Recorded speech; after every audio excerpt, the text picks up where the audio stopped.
Here is another of our Interesting People in Montana series of broadcasts. Hello.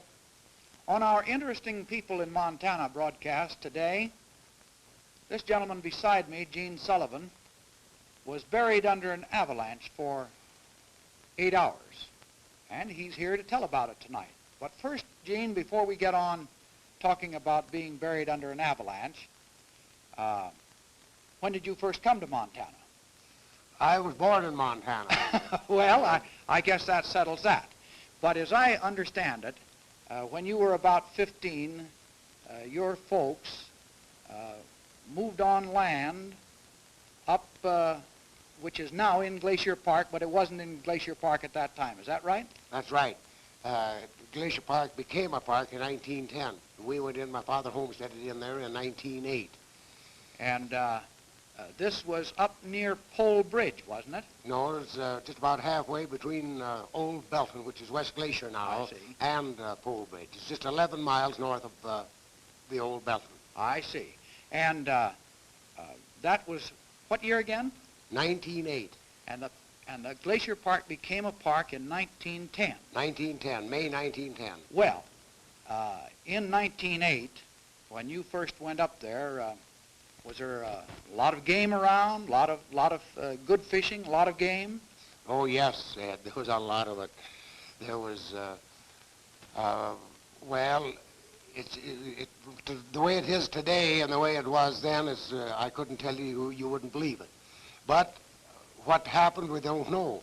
I think what happened a lot to our white-tailed deer in there was that when the elk came in, they run the white-tailed deer out. Oh, there were no elk in 1908? No elk in there in 1908. I never seen an elk in there until about 1930.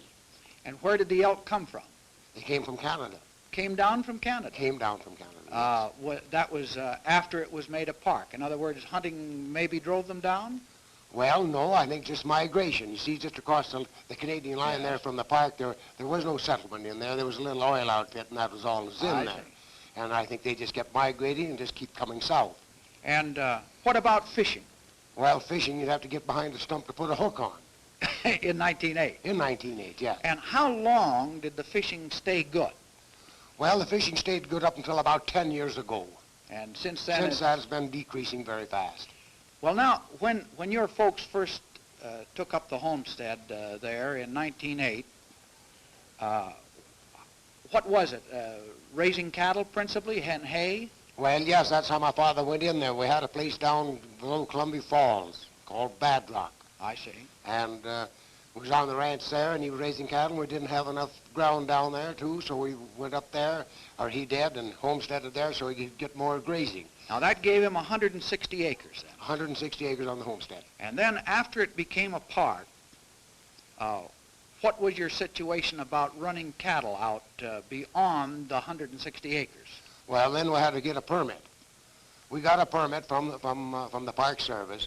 At that time, they charged us $1.50 a head, which was reasonable, all right, there, because there was always good feed. Any place they put their cow walks, you'd get filled up.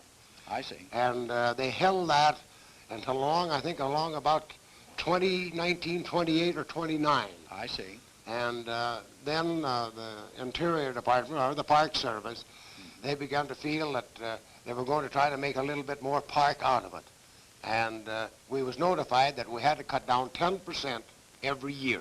On your herd? On the herd, yes. In other words, then, the park, in effect, Uncle Sam first allowed settlers to go in there, and then they decided to get rid of the settlers, in effect. That's the idea, yes. Well, now, are there any original land owners up in Glacier today?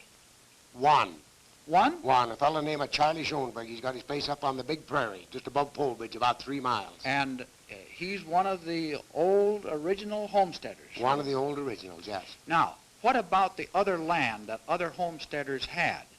Did they sell that to other people? Well, there's a lot of homesteaders in there. They have sold, and the most of them is all sold through the Park Service. I see. In other words, then, actually, there is privately owned land in Glacier in addition to this one homestead. Oh, yes, yes. There's quite a little bit of patented land in there yet that they haven't picked up. I see. But they are in the process of picking it up? They are in the process. They get an appropriation of so much every year, and they put that into getting it back into one national park. After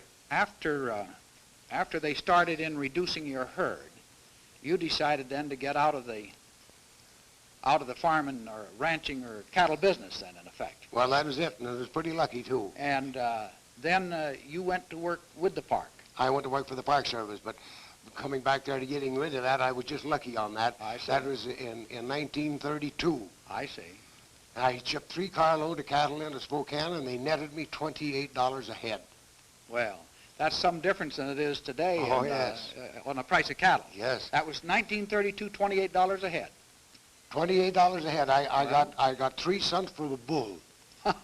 3 cents a pound. Yes. Well, now, after you went to work for the Park Service,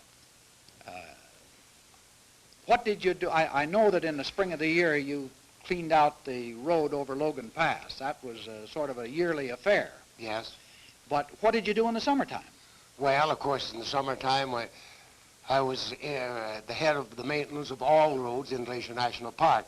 But, of course, our main object, in any park it is fire, during the fire season.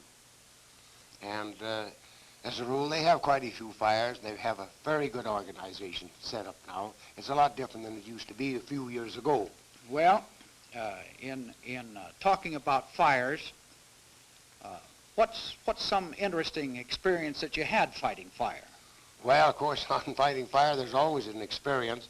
You hear about a lot of experience. There's a lot of men that know all about fighting fire. But I don't think that man is born yet, Ed. I don't. Because it don't make any difference where your fire is. Your winds are different in every canyon. And as far as, there's always something happens. I remember one time they had a fire up on Quartz Creek. Mm-hmm. And they sent me in there with a crew. And after we got up in there, why, we discovered there was 2 fires. And we had our radio with us, and we radioed back to park headquarters, back to the dispatcher. And of course he got excited, which they always do when they get fires like that, and they want to know how much more equipment, how many more men we wanted. And I said, no, it was all right, we didn't want any more. But they couldn't figure it out. They said, well, we have 2 fires, you've only got enough men in there for 1 fire. Well, I said, if you just leave us alone a little while, we put one of them out. Well, that's one way to fight fires and get rid of one and then go to work and fight on the other one. Well, Gene, tell us about this business of cleaning out the road over Logan Pass and the time when you were buried by an avalanche. Well, that's quite a job. When did they start in the spring? How high is the snow and ice along the road when you start in cleaning out with the tractors and the snow go in the spring? Well, after we start in from headquarters going up Lake McDonald, it'll run along about 3 foot in there. I see. But after we get in above there and get in above Avalanche, which is 6 miles above the head of the lake, from there on in, why the snow picks up a lot, and there's some slides that comes in there. Mm-hmm. But after we get up on the hill, why, it don't make an awful lot of difference what year, whether it's a good year or a bad year, the snow runs just about the same. We have cuts in up there over the one right on top, just you break down off the St. Mary's side, that was 85 foot deep. 85 feet in the... 85 foot up, And yes. you run a cat up there on top of that cut? Oh, yes, yes. And he has to shove the yes, snow off, and then you work on down to where the road is. That's it. There's one thing about it on an operator on that, you can't tell him what to do. No, he has to know. Well, he's got to have the feel of it. He's got to do it himself. Gene, on this day when the avalanche came down and covered you up, what was the situation then? Well, it was getting a little bit late. It was the 26th day of May. And we had went up quite a long ways. We was within about 1.5 miles of the top of Logan Pass. And we got an awful storm. So we went up there on a Sunday, just the day before this, I and one of the operators and one of the boys we had for lookout. And we cleaned it out up above to what they call the Weeping Wall. Mm-hmm. And we came on back and we left one snow go up there and we took the other one back down to camp. Well, the next morning, the operator from camp, him and his helper started out, and they only got 7/8 of a mile above the camp when they run into this big cut where they couldn't get through. So when I got up there, I always carried powder along in the pickup, and I and a fellow, the name of George Beaton, an operator we had there, came up together, and Bill Whitford and this Freddie Klein were there. So we got immediately started to get a little powder out to just shake it up a little bit, you know. And as it did, we got up on top of this cut, and it just began to rain. And I just mentioned to the boys, you think it was safe in there, and Blackie said, there's nothing to it. He said, shake her up a little bit and we're gone. And just as I said that, why, here she come. Well, Blackie was standing right on the hood of the snow-go, and Bill was in the cab. And when I hollered, why, Blackie jumped down right in front of me, and I jumped down to where the snow-go had come in, had cut it down to within about 3 or 4 inches of the oil. And when I went down, I went right down on my hands and knees. But Blackie didn't. He just swung and went back at me. You went next to the snow-go, or? Well, I went right back within about 2 foot of where they had cut in. Oh, I see. Next to the wall. Next to the wall from where they had cut in, and where they had cut in there, that was about 10 foot high. And George, we always called him Blackie, he swung right around to his right and went under the snow-go for protection. Well, that was one time that I happened to be right. You've got to be right once in a lifetime. Yeah. And I did. I guessed it. And the snow took the snow-go on over? A lot of people wonder how it was that we got any air when that snow was in on top of me. Well, one thing about snow, when it comes down, it doesn't come down like sand or cement. It comes down in thousands and thousands of balls. And when the snow came down and started hitting, or when I jumped down into the middle of the road, I went right down and scooted right down like that. And then as it went black, then I raised up. And I got about halfway up standing. In other words, you had sort of a little pocket in there. Well, when it went plumb bark, I give her the big heave then, and I could move my head just like that. Is that so? Yeah. Now, when they found you 8 hours later, how much snow had they dug down through? 8 feet. 8 feet. In other words, there was 8 feet of snow above you. Above me. And what did you do when you crouched down there? Did you figure, well, they're going to come along this road and dig me out?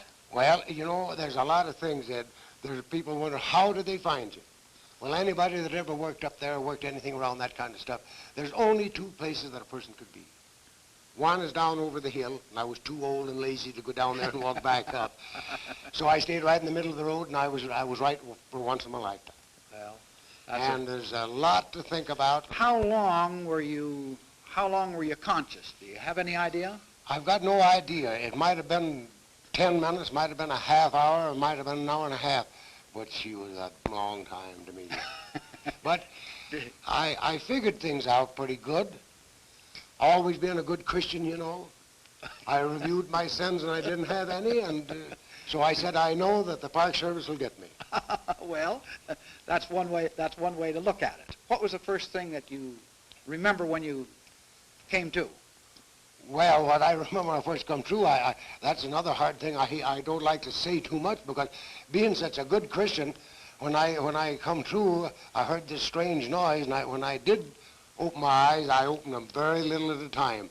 And as I did open them up, the first thing I seen was my brother and the sheriff from Flathead County. Gene, how long was it after they got you out, after you'd been in this avalanche for 8 hours and buried by snow, how long was it before you regained consciousness? I think about between an hour and a half and 2 hours.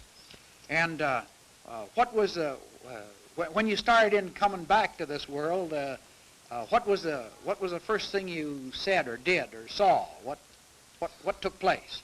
Well, there was a naturalist there by the name of Ed Beatty, and Ed come over to see me. I and him was great friends, and he wanted to see how my mind was, I guess.